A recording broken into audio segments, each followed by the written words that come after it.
Assalamualaikum warahmatullahi wabarakatuh. Innal hamdalillah nahmaduhu wa nasta'inuhu wa nastaghfiruh wa na'udzu billahi min shururi anfusina wa min sayyiati a'malina. May yahdihillahu fala mudilla lahu wa may yudlil fala hadiya lahu. Asyhadu an la ilaha illallah wahdahu la syarika lah wa asyhadu anna Muhammadan abduhu wa rasuluhu la nabiyya ba'dah. Allahumma salli ala Muhammad wa ala ali Muhammad. Qala Allah ta'ala fil Qur'anil Karim, ya ayyuhalladzina amanu taqullaha wa qulu qawlan sadida yuslih lakum a'malakum wa yaghfir lakum dhunubakum wa may yuti'illaha wa rasulahu faqad faza fawzan 'azima. Wa qala an-nabiy sallallahu alaihi wasallam, fa inna asdaqal hadisi kitabullah wa khairal hadi hadi Muhammadin sallallahu alaihi wasallam wa syarrul umuri muhdatsatuha fa inna kulla muhdatsatin bid'ah fa inna kulla bid'atin dhalalah wa kulla dhalalatin finnar.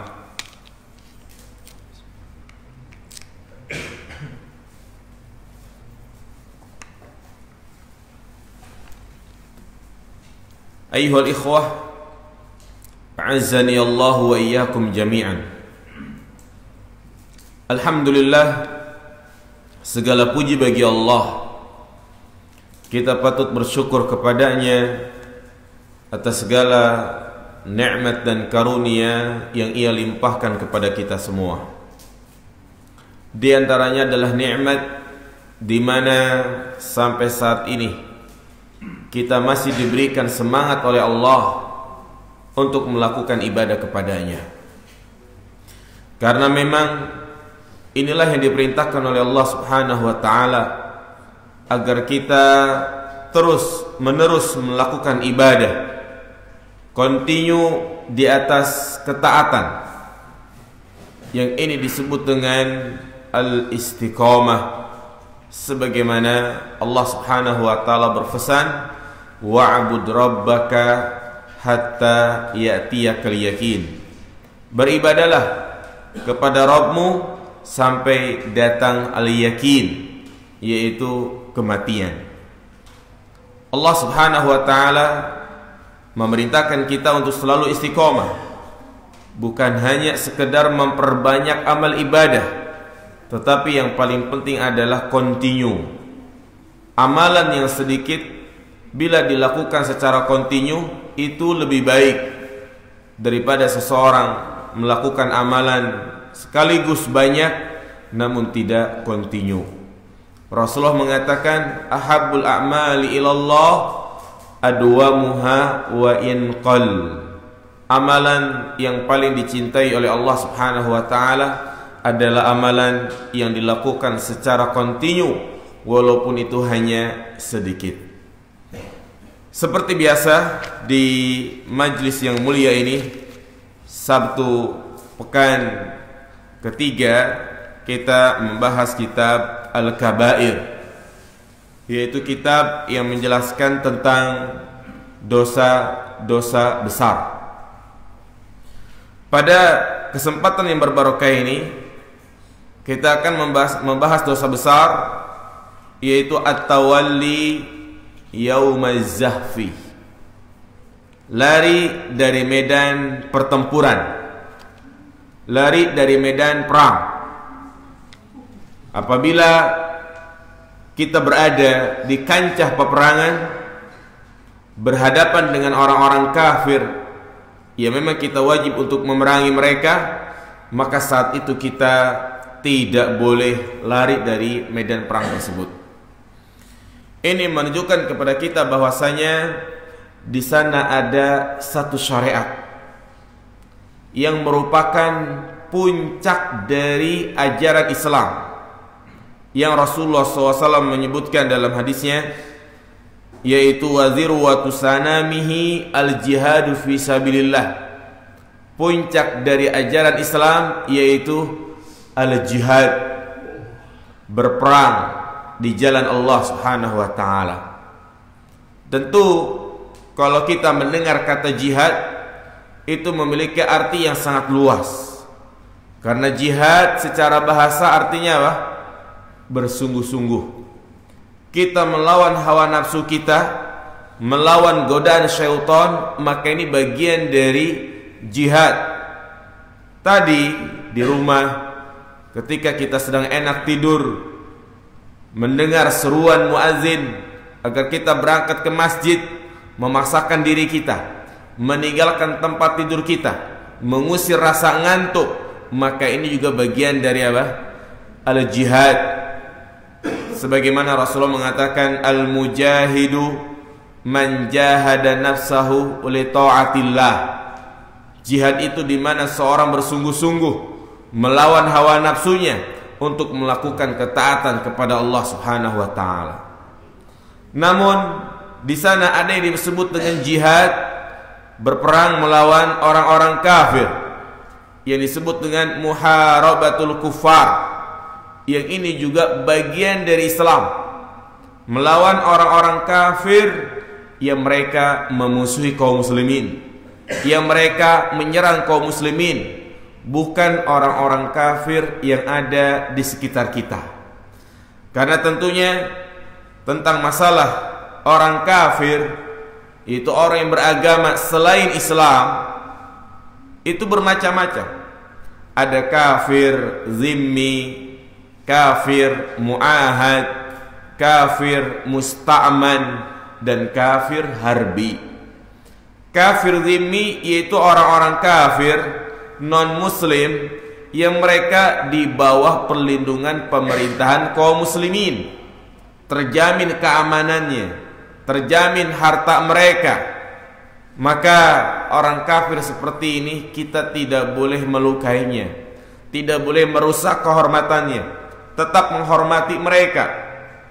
Kafir mu'ahad itu orang-orang kafir yang mengadakan perjanjian damai, seperti kita dengan negara-negara tetangga, Singapura, Filipina, Thailand, dan yang lainnya. Itu namanya kafir mu'ahad, yaitu di mana ada perjanjian damai, sehingga kita tidak boleh menyakiti mereka, tidak boleh mengambil harta mereka, tidak boleh memerangi mereka.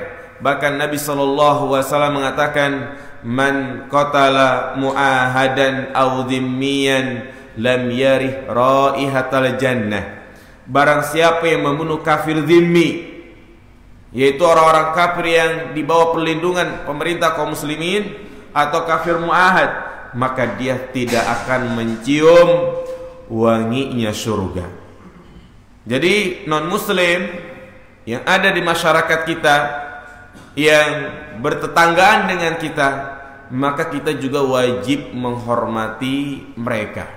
Toleransi dalam masalah ini, artinya arti toleransi juga jangan sampai kebablasan.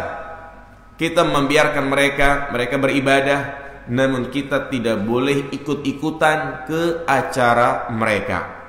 Nah, adapun orang kafir yang wajib untuk diperangi, ya Allah Subhanahu wa ta'ala mengatakan, infiru khifafan wa siqala wajahidu bi amwalikum wa anfusikum fi sabilillah. Bersegeralah, larilah menuju medan perang, baik dalam keadaan ringan atau dalam keadaan berat. Berjihadlah dengan harta kalian, diri kalian di jalan Allah. Nah, perintah memerangi orang kafir di sini adalah kafir harbi, yaitu orang-orang kafir yang memang memerangi kita, menyakiti kita, menyerang kita. Nah, ini yang disebut dengan al-jihad. Sebagaimana terjadi di zaman Nabi SAW, di mana kaum muslimin itu betul-betul diperangi, diserang oleh orang-orang kafir Quraisy. Makanya Nabi SAW memerintahkan kepada sahabat-sahabatnya untuk berangkat perang.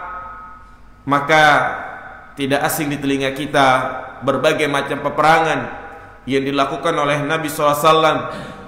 Yang pertama perang Badar, perang Uhud, perang Khandaq, perang Tabuk, dan peperangan lainnya. Dan subhanallah, hampir semua peperangan yang dilakukan oleh Nabi, kaum muslimin menang. Dan tentu kemenangan mereka jamaah sekalian bukan karena lengkapnya persenjataan mereka, bukan karena banyaknya prajurit yang ada di kaum muslimin, tidak. Tetapi salah satu sebab yang kuat menjadi kemenangan mereka, yaitu karena mereka memiliki keimanan yang sangat luar biasa. Pada perang Badar, jumlah kaum muslimin sedikit jamaah sekalian, cuma 300-an. Sedangkan jumlah orang-orang kafir berapa? 1000-an. Subhanallah, kaum muslimin menang. Ya, kenapa? Karena mereka memiliki keimanan yang kuat, keikhlasan, keberanian untuk membela kalimatullah, membela kalimat la ilaha illallah. Jadi memang mereka itu berperang bukan untuk mengambil harta ghanimah. Harta ghanimah sifatnya hanya diskon, tapi bukan tujuan utama mereka. Ya, tidak ada dari mereka berperang tujuannya agar mendapatkan budak, untuk mendapatkan tameng senjata dan yang lainnya. Makanya kalau kita perhatikan di perang Uhud, kaum muslimin menang atau kalah jemaah? Perang Uhud kalah. Nah, kalah. Kenapa kaum muslimin kalah jemaah sekalian? Ternyata Allah Subhanahu wa taala turunkan dalam Al-Qur'an tentang sebab kekalahan kaum muslimin saat itu. Ketika mereka bertanya-tanya, "Qultum anna hadza qul huwa min indi anfusikum." Ketika kaum muslimin bertanya-tanya, kenapa kok kita bisa kalah?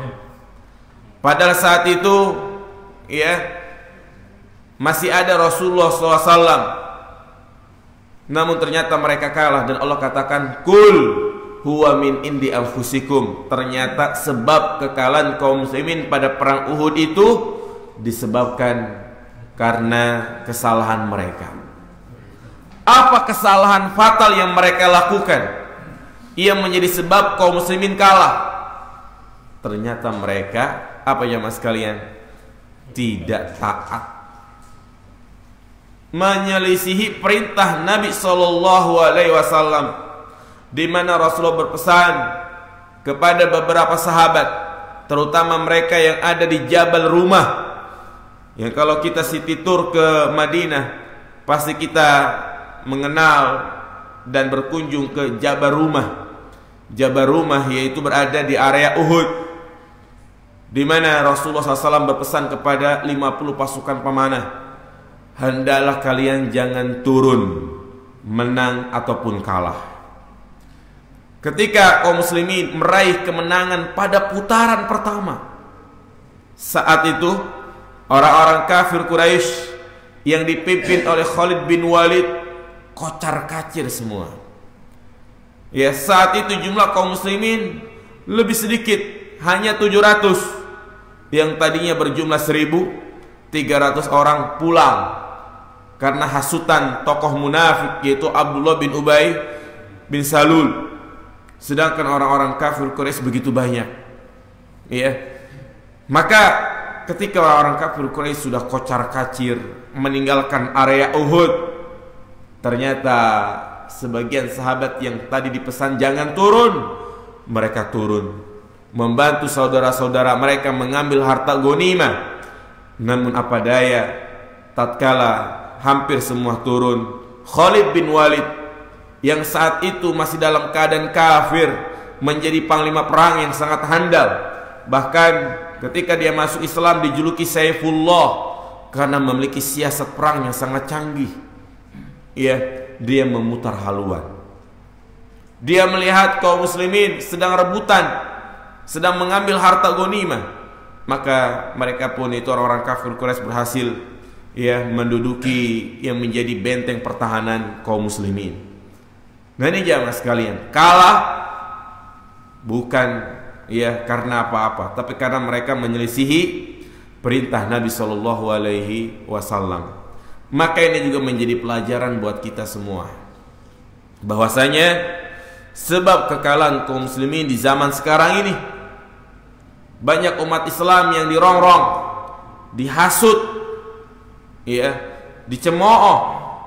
Sering kita mendengar saudara-saudara kita yang ada di Rohingya, di Palestina, di Suriah, mereka dibunuh, diusir dari kampung halaman mereka, istri mereka diperkosa. Inilah keadaan umat Islam, dan tentunya kekalahan kita bukan karena sebab senjata orang-orang kafir yang begitu canggih, bukan karena mereka memiliki nuklir, bom atom, tidak.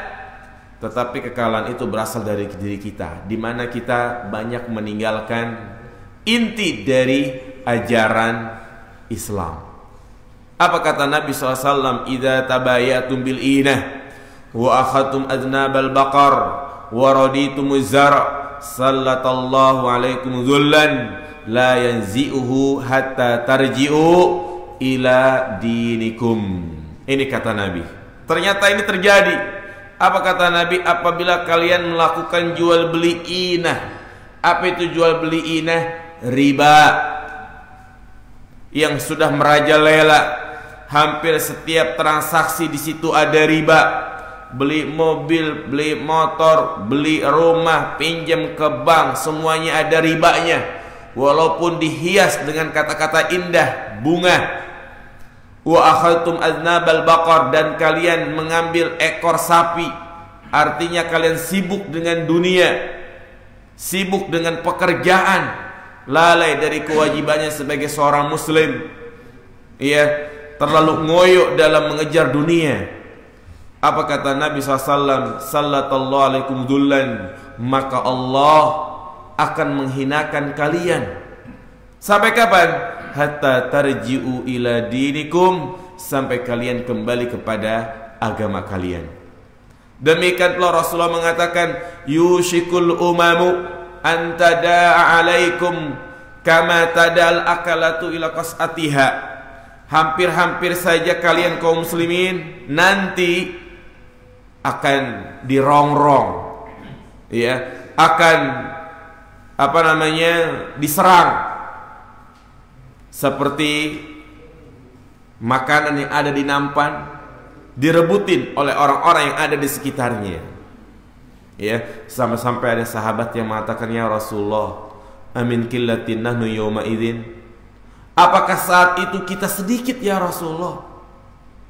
Nabi mengatakan, la, walakinnakum gusa bal kasirun, walakinnakum gusaun ka gusa'is sail. Kalian itu banyak, tetapi kalian seperti buih di lautan, tidak punya power, nggak punya kekuatan. Banyak umat Islam, tapi berhasil dihasut, terpecah belah, mengurusi hal-hal yang sifatnya tidak bermanfaat. Dan juga kalian saat itu telah terjangkiti penyakit wahan. Apa itu penyakit wahan jamaah? Hubbud dunya wa karahiyatul maut. Cinta terhadap dunia dan takut kematian. Di pikirannya hanya dunia dan dunia, hanya untuk mengejar target dunia. Tahun ini harus punya ini, tahun depan harus punya ini. Seperti itu. Inilah menjadi sebab utama kenapa Allah Subhanahu wa taala menimpakan kekalahan pada kaum muslimin di zaman sekarang ini. Jadi salah satu syariat yang Allah wajibkan kepada kita adalah jihad. Apa hukum jihad jamaah sekalian? Jihad melawan orang kafir hukumnya adalah wajib. Namun wajibnya di sini adalah wajib kifayah. Apa artinya wajib kifayah? Kewajiban yang diwajibkan kepada seluruh kaum muslimin. Namun apabila ada yang melaksanakan sebagian, maka gugurlah yang lainnya. Tapi kalau tidak ada yang melaksanakan, maka semuanya berdosa. Itu yang disebut dengan fardu kifayah. Seperti mandikan jenazah, mengkafani jenazah, mensolati jenazah, hukumnya apa ini? Fardu kifayah. Kalau ada orang meninggal di sekitar kita, tidak ada satupun yang menyolati dia, maka semuanya berdosa. Demikian pula jihad, sebagaimana Allah sebutkan dalam surat At-Taubah ayat 122, wa ma kanal mu'minuna liyanfiru kafah falaula nafara min kulli firqatin minhum ta'ifah liyatafaqahu fid din wa liyunziru qaumahum idza raja'u ilaihim la'allahum yahzarun. Dan tidak sepatutnya orang-orang yang beriman semuanya pergi ke medan perang. Dan mengapa tidak sebagian di antara mereka yang mempelajari ilmu agama?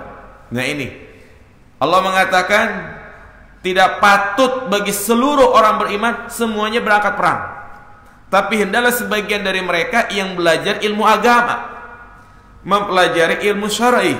Waliyunziru qaumahum idza rajau. Tujuannya apa? Apabila mereka pulang dari belajar, mereka menyampaikan kaumnya, mereka menyampaikan masyarakat agar syariat Islam itu tidak hilang. Ini cara Allah menjaga syariat Islam. Nah, ini menunjukkan kepada kita bahwa jihad adalah apa? Fardu kifayah. Namun jihad menjadi fardu ain, artinya wajib kita berangkat. Para ulama menyebutkan tentang kapan kita itu wajib berangkat perang. Maka para ulama memberikan syarat-syarat yang sangat terperinci. Makanya banyak orang yang tidak mengetahui syarat-syarat ini, mereka sembarangan berangkat jihad ke Suriah, berangkat jihad ke Palestina. Apakah kita sudah diwajibkan untuk berangkat jihad ke sana, ke Suriah misalnya? Memang kita melihat saudara-saudara kita sekarang tertindas. Apakah kita harus berangkat ke sana dengan tangan kosong ikut melawan mereka? Ya tentu belum ada kewajiban bagi kita untuk berjihad di sana. Bukan berarti kita itu menutup mata dengan kejadian-kejadian seperti itu. Bukan berarti kita senang dengan kesengsaraan dengan saudara-saudara kita yang ada di Palestina. Tidak. Namun kita bisa menolong mereka sebagai bentuk perhatian, solidaritas. Tidak harus dengan berangkat perang. Minimalnya mendoakan, sisipkan di tengah-tengah kita berdoa kepada Allah, itu mendoakan saudara-saudara kita yang ada di sana. Demikian pula yang kedua berupa materi. Alhamdulillah banyak lembaga-lembaga, yayasan, ormas-ormas yang mereka membuka peluang untuk kita agar kita bersedekah. Kadang ada kurban, kurban ke Palestina. Nah ini bentuk kita memberikan bantuan kepada mereka. Karena di sana ada syarat kapan jadi itu fardu ain. Yang pertama, apabila imam atau pemimpin kaum muslimin memerintahkan secara umum kepada penduduknya untuk berjihad.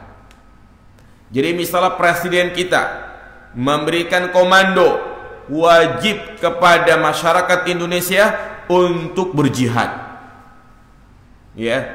Makanya dulu mungkin di zaman Presiden Soekarno itu ada istilahnya wajib militer. Sekarang wajib nggak? Enggak. Di sebagian negara ada wajib militer. Artinya masyarakat wajib untuk belajar perang. Karena khawatir suatu ketika pemerintah yang memberikan komando untuk berjihad, kita wajib berangkat jihad. Nah sekarang ada komando nggak dari pemerintah kita? Tidak ada. Tidak ada. Nah, maka ini syarat yang paling penting. Apabila imam atau pemimpin kaum muslimin memerintahkan secara umum kepada penduduknya untuk berjihad, baru kita berangkat jihad. Sebagaimana Allah berfirman dalam surat At-Taubah ayat 38. Ya ayyuhalladzina amanu ma lakum idza qila lakum infiru fi sabilillah saqaltum ilal ardi araditumul bil hayatid dunya minal akhirah fama mataul hayatid dunya fil akhirati illa qalil. Wahai orang-orang yang beriman, apa sebabnya apabila dikatakan kepada kalian berangkatlah jihad di jalan Allah?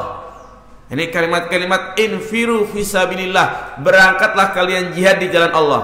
Dari siapa ini perintah ini jamaah? Dari pemimpin, dari pemerintah. Ya, sebagaimana di zaman Nabi SAW, para sahabat mereka berjihad sampai menunggu komando dari Nabi. Kalau Nabi tidak memberikan komando, mereka tidak berangkat. Makanya Nabi sering bermusyawarah kepada para sahabat tentang bagaimana cara menghadapi musuh, bagaimana apakah harus berperang atau tidak. Ketika Nabi memberikan komando, berangkat semuanya. Mereka meninggalkan kenikmatan-kenikmatan dunia. Ya, banyak sahabat-sahabat yang mereka masya Allah meninggalkan keluarganya, meninggalkan harta kekayaannya. Di antaranya ya sahabat Umar, sahabat Utsman, dan juga sahabat-sahabat yang lainnya. Apa kata Allah Subhanahu wa taala? Ya, apa sebabnya ketika kalian disuruh untuk berjihad di jalan Allah, saqaltum ilal ardi, kalian merasa berat untuk meninggalkan kampung kalian. Araditum bil hayatid dunya minal akhirah, apakah kalian sudah merasa puas dengan kehidupan dunia daripada kehidupan akhirat? Fama matal hayatid dunya fil akhirati illa qalil, dan tidaklah perhiasan dunia itu dengan perhiasan akhirat tidak ada apa-apanya. Artinya nikmat di akhirat itu subhanallah mengalahkan kenikmatan yang ada di dunia.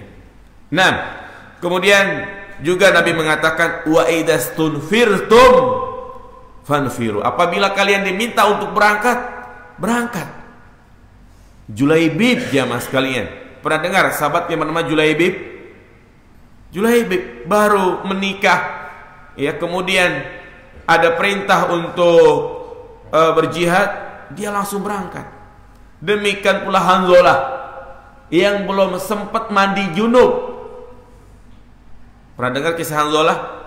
Jadi ketika dia berjima, setelah berjima ada seruan berjihad, maka dia pun subhanallah yang ada di pikirannya ya adalah wajah Allah, ingin menegakkan agama Islam. Belum sempat mandi junub dia sudah berangkat. Ternyata dia pun meninggal di medan perang, syahid. Hingga akhirnya Rasulullah melihat dia dimandikan oleh malaikat yang disebut namanya ghasilul malaikah. Ya. Kemudian yang kedua, berjihad itu adalah fardu ain apabila pasukan kaum muslimin telah berhadapan dengan orang-orang kafir. Jadi kalau kita sudah berhadapan, sudah menyerang, apapun yang kita miliki serang mereka. Ya, ini apabila mereka memerangi kita.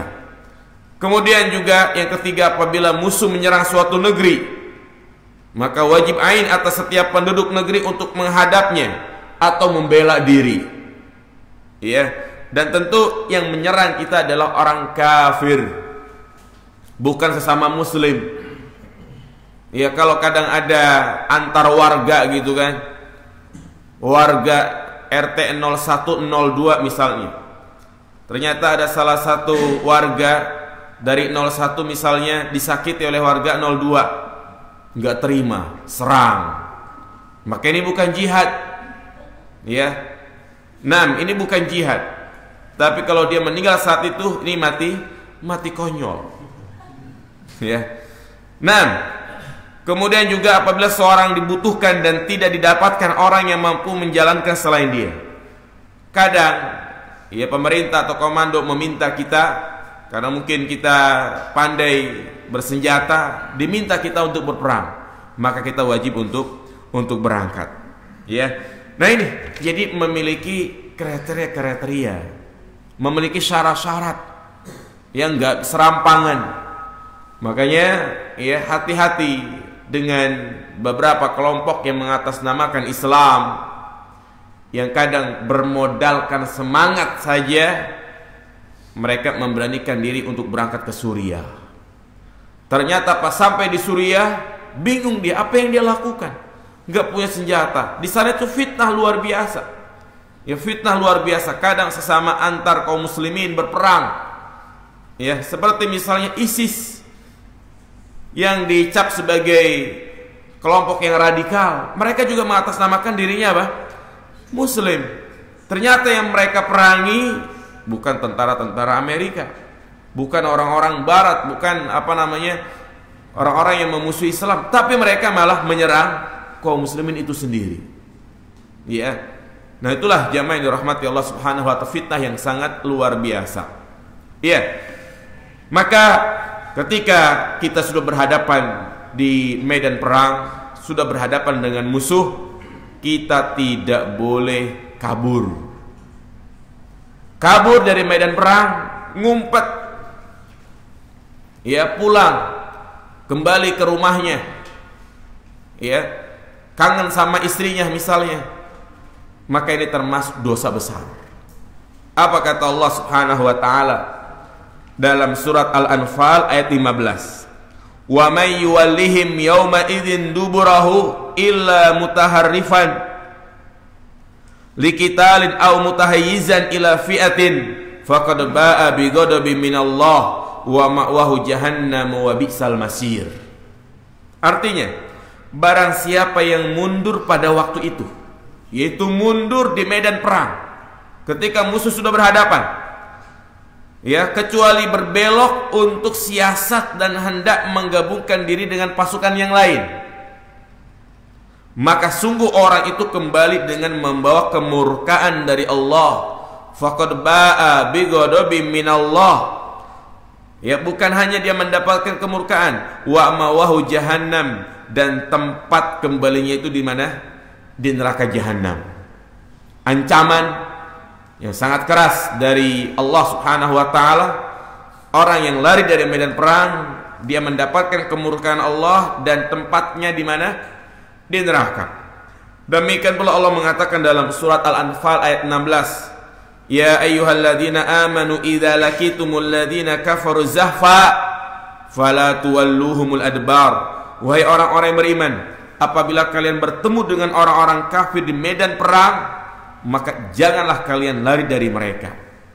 Nabi SAW menyebutkan, ijtanibu as-sab'al mubiqat, jauhilah oleh kalian 7 perkara yang membinasakan. Apa diantaranya? At-tawalli yawma zahfi, yaitu lari dari medan perang.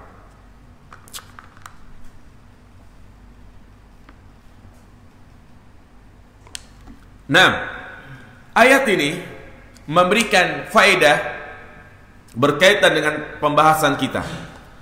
Yang pertama, larangan, ancaman bagi orang yang melarikan diri dari medan pertempuran. Apa maksudnya di sini dia melarikan diri?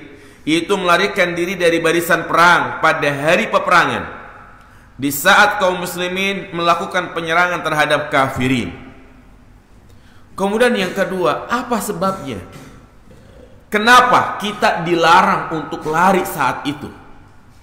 Para ulama menyebutkan, karena perbuatan ini mengandung banyak madorot, banyak kerusakannya itu bisa menimpa pasukan kaum muslimin. Apa diantaranya? Meruntuhkan mental kaum muslimin. Ya, karena tabiat manusia itu kadang-kadang punya tabiat ngikutin barang-barang nyerang gitu kan. Tiba-tiba yang di depan lari mundur ke belakang. Apa kira-kira yang di belakang itu jamaah? Ikut lari. Waduh, yang depan aja lari itu. Ya, ini meruntuhkan mental kaum muslimin. Ya, meruntuhkan mental kaum muslimin. Nah, itu tabiatnya. Contoh misalnya kita lagi berkendara gitu kan di Jalan Benteng Betawi. Di pojokan sana ada polisi. Satu orang lari balik arah. Kira-kira kita yang di belakang ngebawasin balik arah nggak? Ngikutin ya kan? Nah, itu jamaah sekalian. Ya, satu orang balik arah, kita yang nggak bawa SIM, apalagi nggak pakai helm, pasti balik arah gitu ya. Nah itu, jadi meruntuhkan mental kaum muslimin. Sebaliknya yang kedua, memperkuat mental orang-orang kafir. Orang kafir ketika melihat kaum muslimin pada lari, makin kuat dia, ya, makin menjadi-jadi. Dan juga, ya, yang ketiga, memporak-porandakan barisan kaum muslimin. Jadi kacau beliau barisan kaum muslimin. Ya, nah inilah jamaah sekalian, kenapa kita dilarang dari medan perang. Dan Allah katakan di sini, illa mutaharrifan liqitalin au mutahayyiza. Ternyata tidak secara mutlak Allah mengharamkan lari dari medan perang. Ada dua keadaan di mana ketika dia berperang boleh mundur. Dibolehkan dalam dua keadaan. Apa keadaan yang pertama? Mutaharrifan, berbelok untuk menyusun strategi.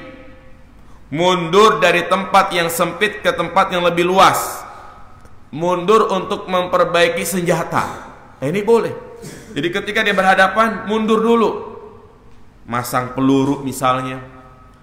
Atau juga dia meminta bantuan.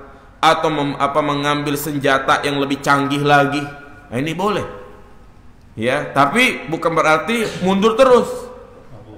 Kabur gitu kan, tapi dia kembali lagi untuk menyerang. Ya, ini boleh untuk mengatur strategi. Ya, dan itulah yang dilakukan para sahabat.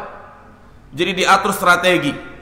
Bagaimana caranya ya agar mereka itu bisa memenangkan pada peperangan tersebut. Kemudian yang kedua, boleh lari dari medan perang jika tujuannya hendak menggabungkan diri dengan pasukan lain.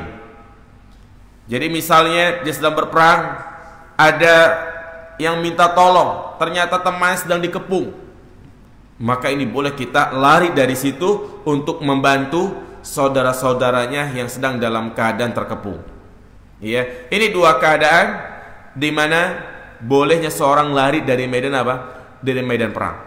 Namun ketahuilah, penentuan mundur dalam dua keadaan ini tidak ditentukan kepada setiap individu. Tapi tentunya mundur dan tidak ini menunggu apa? Komando. Kalau panglima perang bilang mundur, mundur.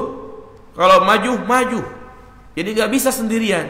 Karena kalau dia mundur sendirian, nah ini tadi kembali kepada ya madharat-madharat yang akan menimpa kaum muslimin. Nah, ya, apakah larangan mundur dari medan perang ini juga berlaku apabila jumlah musuh yang sangat banyak?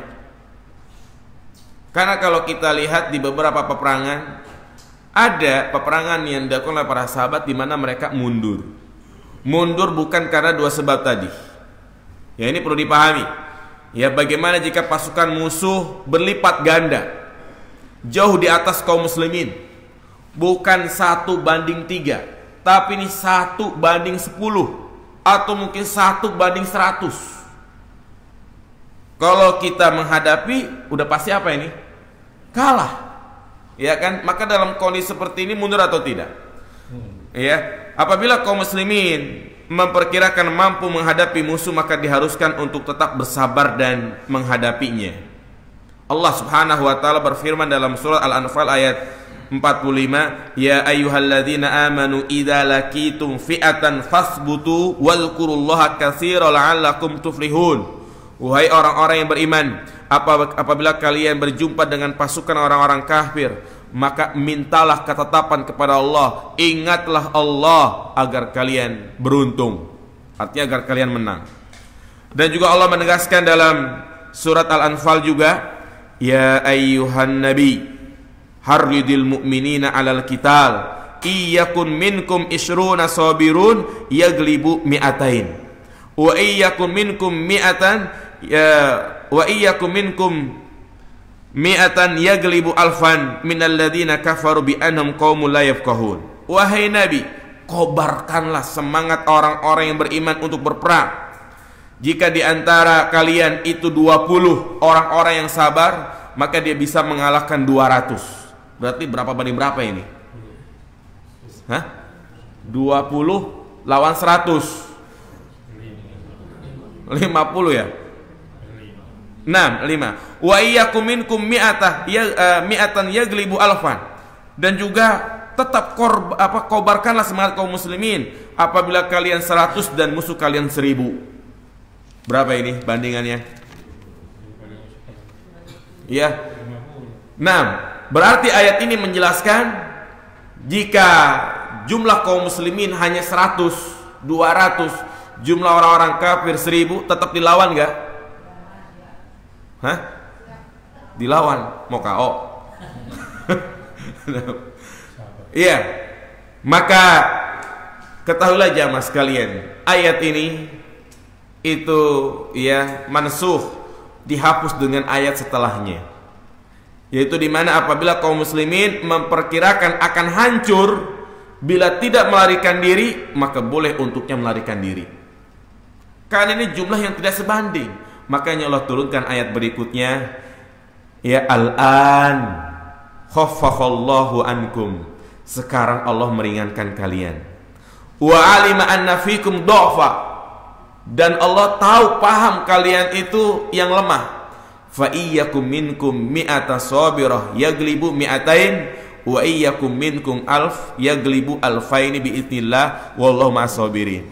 Diganti sekarang, jika kalian berjumlah 100 orang-orang yang bersabar, itu bisa mengalahkan 200. Berarti banding berapa ini? 1 banding 2. Atau jika kalian 1000 bisa mengalahkan 2000, 1 banding 2. Ya, makanya kalau sudah 1 banding 5, 1 banding 10, ini nggak mungkin kita mengalahkan mereka. Maka dalam keadaan seperti ini, bertemu di medan perang, kaum muslimin cuma 100, orang-orang kafir 1000, 2000, maka apa yang paling baik dalam keadaan seperti ini? Kabur. Karena nggak mungkin. Ya, nggak mungkin. Itu kata Allah Subhanahu wa taala. Makanya Ibnu Abbas mengatakan, wa in farrajul mislani faqad farra wa in farra min salasatin lam yafir. Kata Ibnu Abbas, jika dia berperang lari melawan 2 orang, berarti dia termasuk dalam ayat ini. Tapi kalau dia lari karena berhadapan dengan 5 orang, 3 orang, maka dia bukan termasuk ke dalam ayat ini. Ya, itulah jamaah yang dirahmati Allah Subhanahu wa taala. Ya, tentang dosa besar, ya, yang wajib untuk kita ketahui fikihnya. Walaupun mungkin kita sekarang belum pernah ya berjihad, namun al-jihad madin ila yaumil qiyamah. Jihad itu masih terus berlangsung. Artinya syariat jihad bukan hanya di zaman 45 saja kita perang melawan Belanda. Ya, justru sekarang itu ya kita sedang perang apa namanya? Ghazul fikr, perang pemikiran. Perang pemikiran di mana orang-orang kafir memerangi kita. Namun mereka bermain dengan cara yang indah, bukan dengan fisik. Kalau kita lihat saudara-saudara kita yang ada di Timur Tengah, mereka memerangi itu dengan senjata, bom nuklir dan yang lainnya. Tapi jangan dikira kita sebagai umat Islam di negara Indonesia ini, ya, jangan dikira kita damai-damai saja. Kita sedang diperangi, tapi dari arah yang berbeda, merusak karakter kita, ya, merusak, mencuci otak kita, dan kita tanpa kita sadari sekarang kita sudah jauh dari agama kita. Lihat, ya, contoh kecil misalnya kaum wanita, di mana mereka lebih berbangga dengan pakaian yang mereka pakai ala barat, pakaian yang tipis, transparan, melepas jilbab. Ya, demikian pula gaya kehidupan ya sehari-hari yang seharusnya kita sebagai umat Islam menyibukkan diri dengan ibadah, mengamalkan ibadah-ibadah sunnah maghrib ke isya yang seharusnya digunakan untuk membaca Al-Quran. Tapi kebanyakan kita nongkrong di mana? Di depan TV, ya, menyaksikan sinetron-sinetron yang tidak bermanfaat. Demikian pula banyak anak-anak kita seusia SMP, SMA, mereka demam K-pop. Tahu K-pop jamaah sekalian? Film Korea, iya kan? Mereka menggandrungi artis-artis Korea. Coba aja kita cek tuh HP-nya gitu kan. Ya, rata-rata senang dengan film-film Korea. Nah ini kita diperangi dari arah seperti ini, di mana Allah mengatakan walan tardo ankal yahudu wala nasara hatta tattabi'a millatahum. Ya, tidak akan ridho orang-orang Yahudi, orang-orang Nasrani sampai kita umat Islam mengikuti mereka. Dan itu tujuan utama mereka. Bagaimana agar kita itu sebagai umat Islam menjauhi ajaran Islam kita sendiri, dan mereka berbangga ketika mereka diikutin.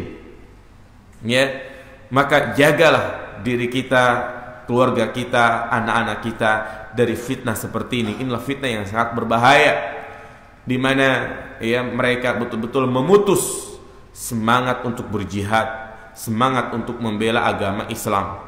Ditambah lagi dengan bermunculan orang-orang zindik, orang-orang munafik, para perusak Islam yang mereka mulai menampakkan taringnya. Kalau di zaman Nabi mereka enggak berani timbul di permukaan, mereka menebarkan kebencian sembunyi-sembunyi di belakang Nabi. Abdullah bin Ubay bin Salul enggak berani terang-terangan, dia hanya berani di belakang. Tapi di zaman sekarang ya mulai berani orang-orang yang lancang menggugat hukum-hukum Allah Subhanahu wa taala.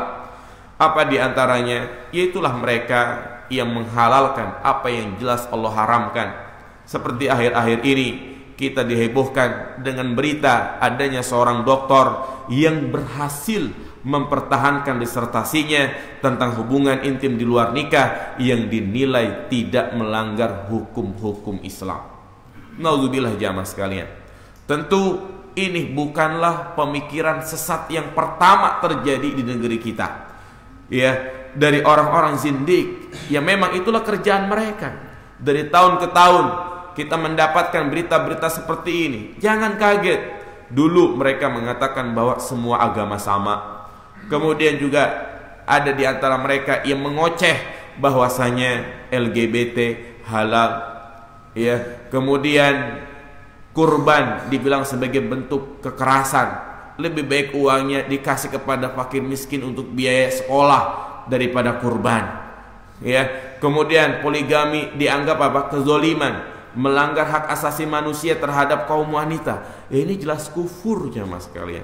Inilah fitnah yang sedang kita hadapi. Banyak bermunculan di permukaan orang-orang munafik, dan ini musuh yang paling berbahaya. Karena musuh yang paling berbahaya adalah musuh dalam selimut. Mereka menampakkan keislaman, pakai peci, pahaji, sholat, tapi pemikirannya sangat berbahaya. Nah, barangkali itu yang bisa saya sampaikan. Tausiah singkat ba'da subuh, ya, semoga kajian ini bermanfaat. Insyaallah ya, kita akan lanjutkan nanti di pertemuan yang akan datang dosa-dosa besar yang lainnya. Fadhol, ada pertanyaan? Saya yang bertanya. Silakan.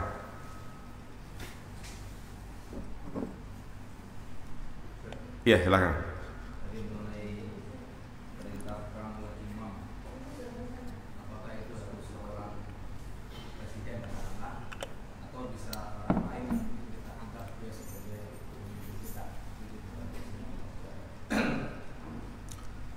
Naam. Siapakah pemimpin yang kita wajib dengar ketika dia meminta untuk berangkat perang? Maka termasuk usul sunnah, pokok-pokok akidah Ahlus Sunnah wal Jamaah, yang harus kita pahami bahwa pemimpin yang wajib untuk kita baiat, pemimpin yang wajib kita sami'na wa ata'na, pemimpin yang tidak boleh kita melakukan kudeta, pemberontakan, pemimpin yang kita tidak boleh menghinakan di depan umum, tapi justru kita disuruh untuk mendoakan kebaikan. Walaupun kadang kebijakan-kebijakan yang ditetapkan itu tidak sesuai dengan hati nurani kita, adalah pemimpin yang memiliki 3 syarat. Yang pertama, ayyakuna ma'luman. Pemimpin tersebut dikenal. Pemimpin dikenal. Artinya dikenal di semua kalangan. Semua orang mengenalnya pemimpin itu. Ya. Seperti sekarang di berbagai pelosok negeri kita, mau di orang Baduy, di mana kalau kita tanya, "Pak, presiden kita siapa?" Jawabnya siapa? Siapa jawab sekarang? Prabowo atau Jokowi? Habibi. Pasti jawabnya Jokowi. Ini yang pertama. Ayyakuna, ini pertanyaan sini, apa? Ayyakuna ma'luman, yaitu diketahui. Yang kedua, ayyakuna dzu sultan, yang memiliki kekuasaan. Dan yang ketiga, ayyakuna dzu quwwah, memiliki kekuatan. Maka kalau kita lihat 3 syarat ini semua ada pada presiden kita yang sekarang, yaitu Pak Jokowi. Maka itulah pemimpin kita, itulah presiden kita, yang kita wajib sami'na wa ta'na. Walaupun terkadang mungkin kebijakannya tidak kita senangi, ternyata apa yang dialami, apa yang kita rasakan mungkin sekarang ini, ya, sesuai dengan apa yang disabdakan oleh Nabi SAW. Akan muncul di antara kalian pemimpin-pemimpin asarah yang lebih mementingkan hak mereka. Maka kewajiban kita adalah tetap taat kepada mereka dan tidak boleh mengangkat baiat, tidak boleh melakukan kudeta, tidak boleh melakukan pemberontakan. Ya, ini pemimpin yang sah, pemimpin yang kita dengar. Kalau kita disuruh perang, berperang. Terus gimana Pak Ustadz? Justru kita lihat pemimpin kita diam-diam baik. Iya kan? Lihat saudara-saudara kita di Suriah, tapi mana kiprah pemimpin kok diam aja? Yalah, kita butuh bersabar. Tadi saya sampaikan, kewajiban kita bukan hanya berjihad, kita bisa bantu dari arah yang lain dengan materi, dengan doa. Intinya kita harus berjalan di atas wahyu, bukan berjalan di atas perasaan, bukan berjalan di atas akal. Kalau kita pakai perasaan, mungkin kita anggap, waduh, ngapain sih sibuk-sibuk mindahin ibu kota gitu kan. Lebih baik duitnya buat apa? Buat fakir miskin, sedangkan rakyat. Ya tapi ya inilah, kita berbicara bukan dengan perasaan, dengan wahyu. Kita wajib taat dan patuh kepadanya. Adapun pemimpin-pemimpin sempalan, karena kalau kita lihat dikit-dikit kita hadir di suatu kajian, ikut jamaah mereka, kita disuruh apa? Berbaiat dengan mereka.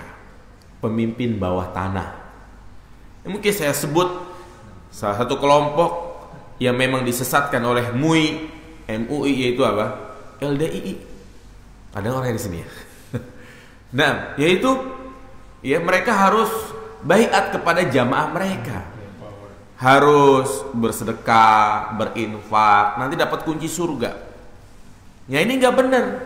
Atau juga NII, ya artinya membuat negara bawah tanah. Ya ini nggak benar. Makanya hati-hati ya mas, kan apabila kita hadir pengajian atau masuk ke kelompok, di situ kita harus berbaiat kepada pemimpinnya. Nah ini adalah pemimpin sempalan. Apa kata Nabi? Idza bui'a khalifatain faqtulu ahaduhuma. Apabila ada 2 pemimpin yang dibaiat, maka bunuhlah salah satunya. Ya, jadi kita wajib berbaiat kepada dan mendengar kepada pemimpin yang sah. Jadi sekali lagi, pemimpin kita adalah presiden kita, Pak Jokowi. Itulah yang harus kita imani. Itulah yang harus kita taati perintahnya.